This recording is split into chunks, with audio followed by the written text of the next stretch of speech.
Hello and welcome to the Audiobook Club. In this week's episode, we are so lucky to be joined by the founder and CEO of Pro Audio Voices, as well as a very talented actor and audiobook narrator as well, Becky Parker Geist. Thank you so much for joining me on the podcast. How are you today? I'm doing great. Glad to be here. Thanks, Johnny. Oh, lovely stuff. Now, I'd really love to start right at the beginning. Would you be able to tell us a little bit about your background and how you found yourself in this mad world of audiobooks?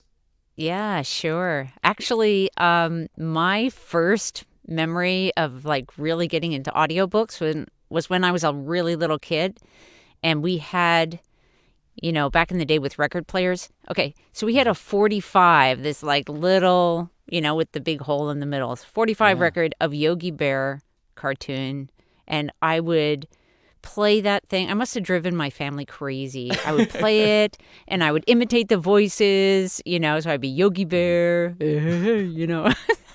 and so that was my first introduction. But then I went. I ended up getting my degree in theater and English in college, and then went on to grad school for acting. As I was coming out of grad school, I was looking around for jobs, and I found Talking Books for the Blind. And all of their work is done through Library of Congress. And so that was right in Louisville, Kentucky. They have a studio there. And that's where I moved to when I first got married. So I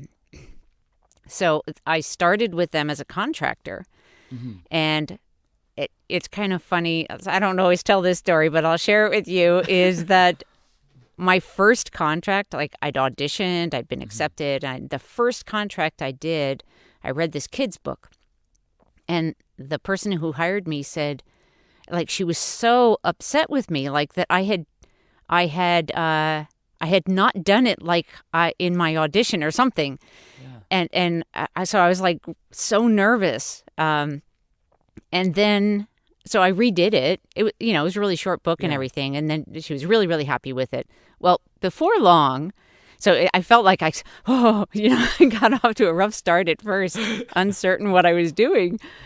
And then before long, they told me I had become one of the most popular requested narrators. Oh, and wow. So there were just two of us, a male narrator and me, and we got hired full time instead of doing contract by contract. Yeah. So then I was like, okay, I got it. Wow. I got this. I know what I'm doing now.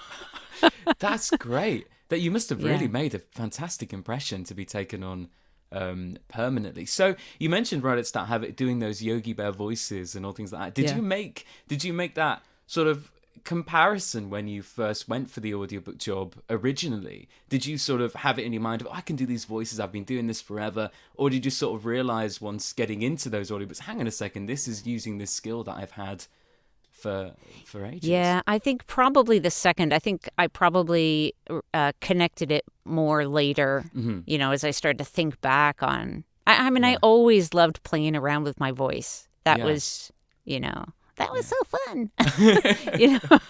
So when I got to actually start doing characters and stories, that all just so fit for me. Mm-hmm. And then as I became a parent, then reading to my kids, that was also really, really fun. Yeah. Yeah. So do you think what drew you to storytelling and performing originally, do you think it was always in you? Do you have any, did it come from an exterior family member or anything like that? I suspect it was just in me because my brother, who is the oldest, is also he's in media. He does video production. Yeah. And he also enjoys some acting. And his kids do. My sisters, not so much. I do remember my mom taking me to the theater. We lived near Princeton, New Jersey, and so we would go to McCarter Theater, and I just was so enthralled with that world. And in fact, I think it was in middle school. I'm pretty sure it was in middle school that they put out an audition call, right? Yeah. And I thought, I'm going to do this. I had no idea what I was doing. I didn't understand how to prepare a monologue, none of that. Yeah. And the person that seemed like she probably knew more than I did was my sister, who was 3 years older, and she had taken some readers theater class or something. So I learned what I could from her and went in. They were very kind. I'll just say that. Because, oh my gosh, I don't know. But I was willing to take the risk. You know, I mean, I think that's what I feel so proud of for myself is I was always willing to take the risk of making a total fool of myself. And I got to always learn from those experiences. Yeah. And I think that's a great way to move forward. Yeah, absolutely. So did you find yourself sort of getting these sort of life lessons, as it were, through performing and through being on the stage and taking these jobs? Was there any transferable skills, let's say into business from being an actor? Oh, absolutely. I think I meant so many skills. One is just that being willing to take a risk, being willing to step out and try something. But also, there's so much about communication in theater. In acting training, that's one of the main things is we're learning, well, how do we open ourselves up to be vulnerable? How do we access that part of ourselves and allow ourselves to be in front of an audience and be really true? And it's that truth that we're all drawn to.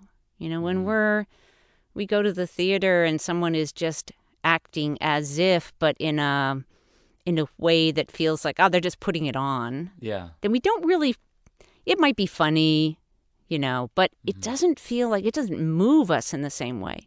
Yeah. But when somebody comes on stage and we really feel that they're feeling what the character is feeling and they're going through that experience of the character, then that's what connects us.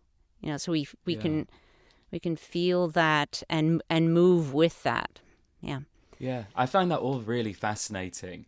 And I think it must be so fulfilling as well. I think so, yeah. Yeah, I think it just has to be, going through all those motions and things. It must be healthy as well. I think so, yeah. I remember at one point feeling like, that when I was growing up, it felt to me like anger was not really something, like if I ever felt angry, that was not something I would appropriately express. Right, yeah. Right. But playing a character allowed me to really go in places that I would never let myself go as Becky. Yeah. But I could as anybody else. And so, very freeing in some ways. Do you think that idea of accessing a character and of getting into the head of multiple characters when it comes with audiobooks, do you think that's what sort of attracted you to narrating audiobooks? Do you think that's what contributed to the enjoyment of it? Yeah, I do think it does. It definitely. It's a different style, right? So we're playing the narrative voice, but then we also get to play each of those characters. Yeah. And I love stepping into the inside of the character's head as I'm doing each piece of dialogue and finding who that person is. Sometimes it can be a little intense if, doing something like a psychological thriller or something, Yeah. And I've done those and there are works that feel like, okay, I don't think that I should go there. Because there is an edge where if you push beyond it, it can go too far. But I think actually in the audiobook world, because we're always coming back to that narrative voice, it's almost like helps to provide a kind of balance in the overall process. Yeah, that makes a lot of sense. I've never really thought of it like that before. But I think you're absolutely right. And especially if there's can be some really challenging dialogue or something, and it can, sometimes be very upsetting, especially if you're taking yourself to that place and leaving a bit of yourself in that character. You're absolutely right. When it comes back to the narration, or, you get to sort of take that breather and that step back. Yeah. I find it really, really fascinating, the whole sort of concept of it. So, founding Pro Audio Voices has, of course, Yeah. been a hugely, hugely successful venture. So, when starting to develop the company, what was the original mission of Pro Audio Voices, and what are some of the main pillars that have allowed PAV to make such a positive impact in the industry? Oh, yeah, thanks. I think initially and always I've wanted to be able to serve an international, to work on an international level. So that's one aspect of it. But here's why: is I have always felt that when we are working together with people, across the borders, right? These false lines that we create, or or these little, but that when we were working globally, it gives us it helps us draw the world together. And it feels like there are so many ways in which we, as a global community, are factious, that we have a hard time working together. So I feel like the more we can cross borders and help each other, also not just working together, but also in the content that we're providing. So like when we do a book for an author from Uganda or Zimbabwe or South Africa, that we're helping anybody that listens to those to gain some insight and new perspective from an author in that culture. And I think that that's really valuable. Yeah. So right from the get-go, I knew that was something that was important to me. And really, overall, just knowing how stories change our lives. I mean, I think that our lives are a story. We live in this one moment that keeps transforming, right? We only have the now, right? Yeah.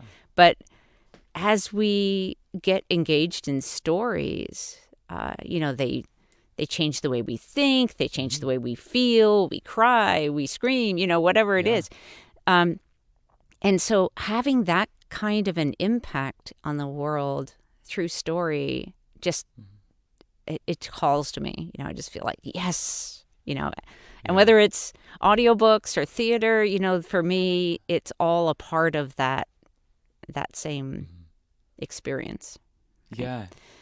I think audiobooks are a great example, and theatre is another one, actually, of just one of those sort of mediums that the consumer has to stop to really consume it. You have to give it your everything.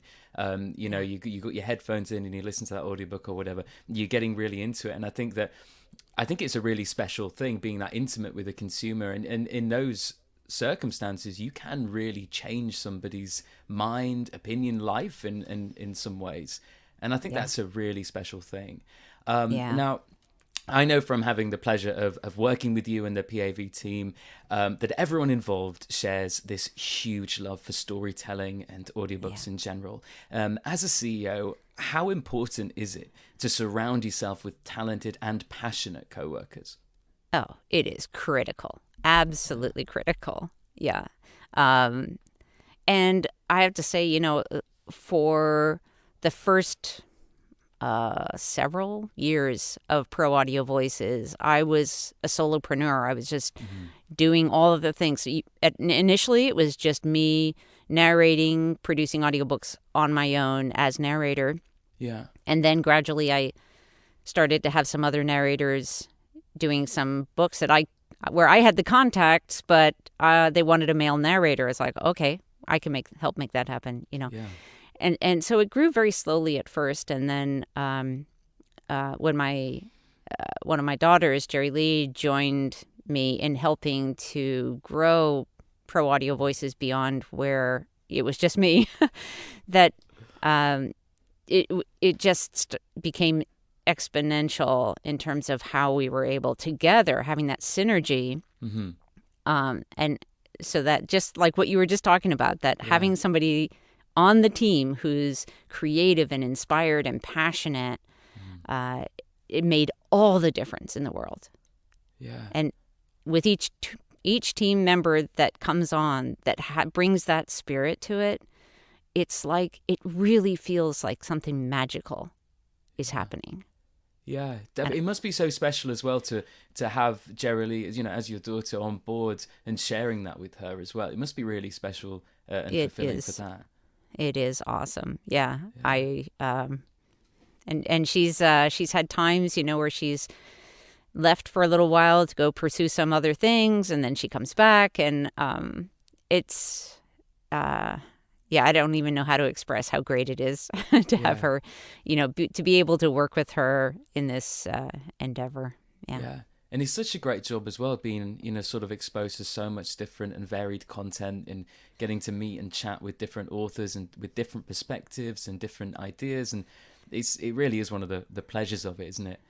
It is, yeah. I've learned so much about so many different things as a result of, working with clients on their projects. Yeah.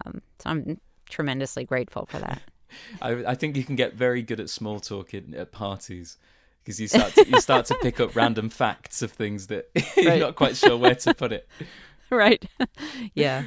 So the audiobook marketing program, or AMP as we know it, has sparked endless interest in the industry and benefits authors all around the globe. I know this may seem a little strange to ask, coming from someone who works on the program, but would you be able to tell us a little bit about AMP and why it can be a game changer for authors? Absolutely, yeah. Let me just preface it with how we came about creating an audiobook marketing program, because it says a lot about what the program is. Mm-hmm. So in addition to being CEO of Pro Audio Voices, I'm also president of Bay Area Independent Publishers Association. I'm actually finishing up my 8th year as president, and have been in a part of the group before, for years before that. And what I was seeing is both with our clients, where we were producing these great audiobooks, they're so happy, and then they go out and there's like, I don't know what to do, how to market it, how to help promote it. And I would share some ideas, all the things I was learning, and it just felt like I want to help my clients more, because they've got these great materials. And then I was seeing a similar thing in BEPA, where we would have I watch this pattern of authors, and kind of they get excited about certain marketing ideas. They start down the path. Most of the time, they then get distracted or frustrated, or that's like and then it sort of falls off. So in looking at what was going on and wanting so much to help, I combined what I was learning to pull together a team. And honestly, the biggest reason that I pulled together a team rather than trying to offer it myself is that while I know a lot about marketing, I don't feel like it's not my core expertise. And so what I really want is people for whom that is their core expertise. They're better at it than I am. And I am pretty well connected in many different arenas, both in the business world and publishing world. And so it allowed me access to network, to find the people who would be those experts that I was looking for. So what I was seeing, and this is like the first component of AMP, is having a plan. We talk about creating a plan. Most authors, I don't think, when it comes to their marketing, are really working with a plan that has been custom for them. Yeah. That is anything more than their best gathering of ideas, right? Mm-hmm. And I think it really helps to have, first of all, an outside perspective, so that they can, a marketing strategist can draw out from the author what their goals are, where they want to go, who their audience is, and all of those things that really make a plan viable. Yeah. And a part of that is the research that goes into it once that first information has been gathered. And that's another part of our AMP program. And so then we're able to come back with a customized marketing blueprint and lists of keywords and hashtags that they can use in the marketing that have been researched for them, so they know they're going to be like optimal for their project and their intentions. And then the other thing that we were seeing is, okay, so especially with audiobooks, we have all these great assets. We have all this audio, right? Yeah. And why not leverage that? Why not take that audio, create short videos, audiograms that we can then let our authors use to help themselves, to help them promote themselves, right? Often on social media, it could be on their website, because, and this is something that I heard also from our marketing strategist, was that with their clients, typically that was the hardest thing, is coming up with those assets. And it's like, oh, assets, we can do those. And so we don't have to be asking the authors to create something which is not in their core expertise. Mm-hmm. So then when you get this bank of media assets, or videos, but there's more than that, because there are images, there's audio, mm-hmm. And then we also engage with them on social media. So that is, as probably most people at this point know, it's not just about posting stuff, it's also about interacting. Yes. And so our engagement with our authors on social media is helpful in many ways. Yeah. And then there's so many parts of it. No, it's great, honestly. Yeah, and this is, this is a part of it. As I was looking at all the different areas, how can we best serve? Mm-hmm. So another piece is our Audiobook Authors YouTube channel. And that is a place where we both post our authors' videos as well as providing them to them for them to post. Yeah. And we promote that channel on a regular basis. So that is a way that we as a community mm-hmm. can help each other. Mm-hmm. So when one author in our community, goes and looks at the video of somebody else that maybe is working in their same genre, and then connects with them, shares mm-hmm. that video, they're small things, but they can make a big difference. Mm-hmm. And it's real interesting, I think, for so long, and I'm sure that there's still plenty of this thinking out there, but, sometimes authors will think of other writers in their genre as their competitors, mm-hmm. when actually they are the very best allies. Because I don't think there's any author out there as prolific as you can get that can keep up with the voracious appetite of audiobook listeners, who want material absolutely. That is, in that genre that mm-hmm. or the genres that they really enjoy. Yeah. So when we help each other in that way, it's so powerful. And I think that's a really interesting topic, actually, about sparking interest in that genre and wanting your fellow, the same, as you say, the authors in the same genre, people who are doing sort of similar stuff in the same areas. You're wanting them to succeed because it creates that appetite for that type of content. That's right. I think that's a really fascinating thing. As well, that whole being able to get access to a community of like-minded people, I think is sort of priceless, really. Now I know a form of building that, a form of gaining access to that community also comes in the monthly coaching calls. Would you be able to tell us a little bit about that? Because I think that is, I think it's one of the most important pieces of the AMP program. Yes, I agree. One of this, and again, this was coming from looking at where are authors having a challenge, mm-hmm. and sometimes it's staying on track, mm-hmm. but sometimes it's just needing a little bit of support, Yeah. So every month we have an hour-long group coaching call. They're small groups, and that's really important because you get that one-to-one kind of attention mm-hmm. where you can ask your questions, get some answers, hear what other people are doing that is working, learn from them. So we're sharing our victories, we're learning from our challenges.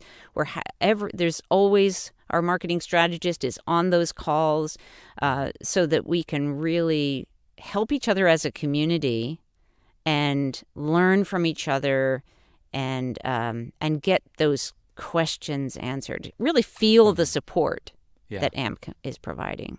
Yeah, I think it's really great, and it's so nice to be able to actually speak to a real person as well these days. I think that's worth its weight in gold, being able to actually get a real answer. So it's been great. I mean, I've had the pleasure to sit in on many of those calls, and they're just great fun as well, and really supportive atmosphere, and something really special, I think. So as well as Pro Audio Voices, AMP, narrating, and everything else, you also host the Audiobook Connection podcast, a show that I'm a huge fan of, by the way. Can you tell us a little bit about the show, perhaps a little bit of how it got started? Yeah. We're like in episode 110 or something like that at this point. When I first actually had intended to start it even earlier than I did, but I'm so picky about audio, so I was I just felt like I had to have it completely figured out, and then I did that. Okay, I just got to start, and so I did. But it's designed primarily for authors who are in looking at audiobook production as as something that's coming up for them, or if they already have an audiobook and are trying to figure out how to market it, or just want to have some other input as well from what other authors are doing, as well as for others in the industry that are just interested in that kind of behind the scenes, peek at what we're doing. I try to provide, all the tips that I can, in terms of production, marketing, getting interviews with all kinds of folks, authors, but also marketing and PR professionals. It's quite fun, actually. I really love it.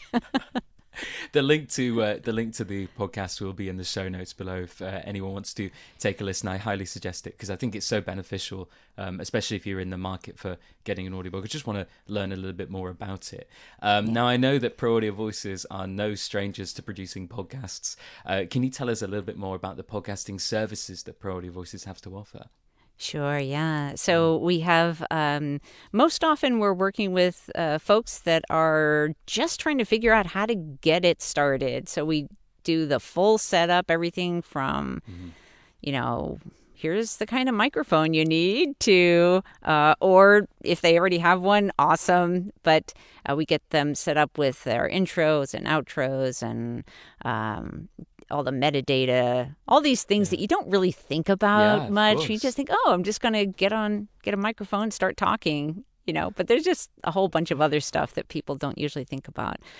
And so we help get all of that set up, and we can provide editing and hosting, management of episode cover images, we have always in all of our work, whether it's audiobooks or podcasting, marketing, we're always trying to meet people where they are, and then find that balance of creating systems that can work consistently, but also being able to help people with exactly what they need, and not just a whole bunch of other stuff, and maybe they only need one little thing, right? Yeah.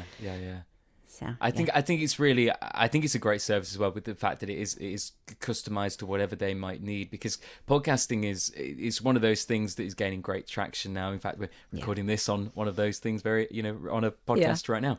But it's one of those things, especially for marketing purposes and getting your voice out there, growing your brand. It's getting super popular, isn't it? It is, yeah. And there's so much you can do, especially if you have an audiobook. There's even more options that just kind of open up for you.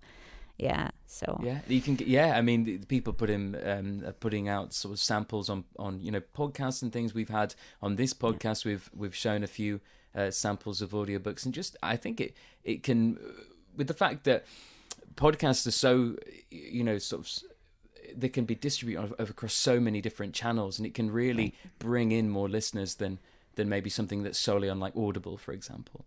Right. Yeah. And I do know that there are people that feel super comfortable in the podcast world and feel like they don't know anything at all and are scared to enter the audiobook world, which is kind of funny to me. But I know that those people exist out there.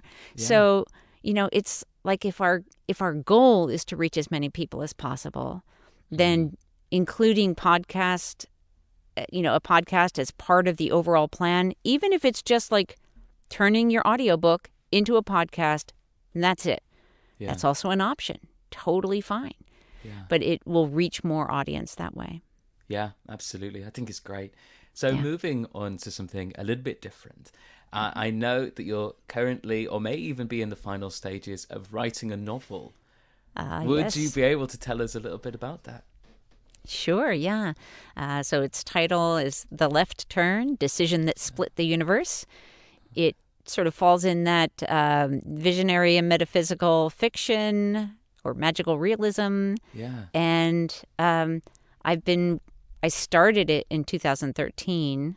Oh, wow. Most of those years I didn't do anything on it because I was busy with audiobooks. Yeah. I was not, focused on being a writer. Yeah. But I guess it was just a little before the pandemic hit that I was like, I want to finish this. And so I really got fully back into it. It's been so much fun. So I've been mapping out my my sort of launch sequence, which the audiobook, we're doing audio first. Nice. And that'll be launching July 17th, and we'll follow later with the other things. But I am definitely also doing the audiobook marketing program as a client of our program because I know the value that's there. And so I want that for my own book as well. Yeah, I think you should. Yeah.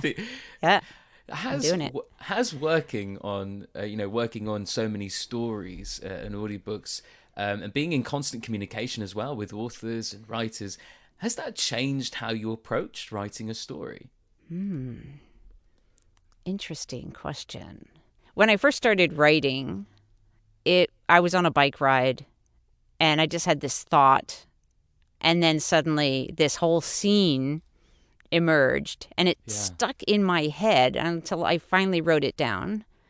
And then I was doing something else and some other scene just like started to develop in my head. So I was like, okay, I'll write it down. So, so I kept writing down these different like chapters and scenes until there were quite a few of them. I thought, okay, I guess it's time to figure out how they all fit together. Yeah. And then I was more consciously choosing to write to fill in the in-between material. But I knew early on what the beginning and the end were and what a lot of the path was. Isn't it just the best when ideas come into that, into your head and it just pops up and you're doing something totally random, something pops up and you just feel so engaged or inspired? Isn't that just the best feeling? It is the best. I love it. I'm having so much fun with it that, and now I'm figuring out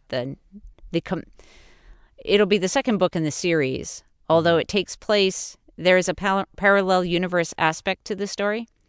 And so it will actually take place over the same time, but a different parallel. Okay. That's super interesting. Yeah, I think it's going to be quite fun. Has writing always been a passion for you? It has. I think it was I think I was about 6 when I wrote my first book, which was... wow. Well, I wrote it on this little tiny notepad in orange pencil. It was called A Man Called Joe. I think I unearthed it, much later as an adult, so that's why I know that. Yeah. But I wrote my first chapter book when I was in 3rd grade, and I've always wanted to be a writer from the time I was just really young. Yeah, that chapter book, I had this experience. This was before everything was digital, right? So it was like handwritten. And I was so proud of this book that I'd written in 3rd grade. And I showed my 7th grade English teacher, and he lost it. And I don't think I ever fully forgave him. I don't blame you. I couldn't believe it was the only copy I had, So, yeah. But it taught me the lesson of never give away, never hand off your only copy of something. Yeah. Oh, no. That's awful. We must write to that person and see if we can uncover it. Yeah. I saw him years later and asked him about it, and now he I don't know what he did with it, but it's long gone now. So when did you say we could look forward to getting our hands on your novel? Did you say July? Yeah, July 17th is the audiobook launch, and then at the moment I'm planning for the print launch to be last. Yeah. And for that to happen October 11th. The reason for that date, though, is because you could say it's the anniversary, but like October 11th is the date that the novel starts. So it seems kind of fitting to do it on the 11th. Yeah. That's a really great idea. So everyone must get it on the first day. Yeah. And so I am going to start off so Amplify will be Amplify is a program that we offer through Pro Audio Voices, which is like a direct sale option, and it's also included in the audiobook marketing program. And that's the way I'm going to start with my launch, and I'm going to have an 11-day sale where it will be $11.11. I've just been having so much fun with the numbers, Yeah, absolutely. Absolutely. So we are running just a little bit, it's close to the end. And I know you're very busy, so I don't want to take up too much of your time. But on a very rare day off away from the office or studio, I know you're super creative. What can we find you getting up to on a normal day off? Do you have many interests away from performing or storytelling, etc.? Oh, I love biking. So I will often go for a bike ride or go play with the grandchildren. I've got 2 little girls who are, the oldest one's almost 5. The youngest is 2.5. So they're pretty delightful to hang out with and very energetic. Or, taking a hike. I love being outside and the audiobook world usually has me enclosed in a booth like this, where no windows and, no real fresh air. So getting outside and do you find getting outside, staying active and that sort of thing, do you find that helps your creativity when you get back into the booth, back into the studio? Oh yes, absolutely. Yeah, something that I have learned over the last few years that I was really terrible about for the years before that is how important it is to actually take breaks. I used to just get up, pretty much work till I couldn't function any longer and then, go to sleep. And I don't do that anymore. So now my life is much more balanced. I feel much more creative, more alive. I actually can do a lot more when I work less. Yeah, I get you on that one. Yeah. Absolutely. You sort of see, I think it's the sort of thing of keeping the brain sort of fresh and active, and you can get, you can be way more productive when you're feeling good and you're feeling on top of things, you can get so much more done in like an hour than you could do 3 hours sluggish or whatever, That's right. I think especially with, a lot of it's sort of, narrating and editing and producing audiobooks and things, it can be so sedentary. It can be a little bit lonesome sometimes as well. If you, if you're in the booth on your own and things, I think it's so important to sort of have that life balance and getting outside and communicating with the outside world. Yes. Seeing people. Yeah. Which has, had its own challenges in the COVID world, but we're getting back to where we can actually more easily. I think I say this to my partner very bitterly. She's a real people person. She's out there all the time. She's a teacher, so she's around 30, 40 kids constantly. I obviously work from home on my own. Live in a tiny village, so there's no one around. So I think that during COVID, everyone kind of got a taste of my medicine. That's fantastic. Yes. So when people were complaining, well, that's what it's like to be me. Now you know. That's awesome. So thank you so much, Becky, for joining us on the show today. It's been a true pleasure to get to chat. Have you anything that you'd like to tell us about just before we sign off? Oh goodness, I don't know. This has been really fun for me as well. I guess I will also share my author website. Yeah, because absolutely. So that's BeckyParkerGeist.com is my author website. It is not live yet, but it will be fairly soon. So great. You'll be able to find all of the links to the Pro Audio Voices website, to the website just listed, details about the audiobook marketing program, the Audiobook Connection podcast, and much more in the show notes. Thank you once again, Becky, for taking the time to chat to us, and I hope you have a great rest of your day. Thank you so much. It's been fun.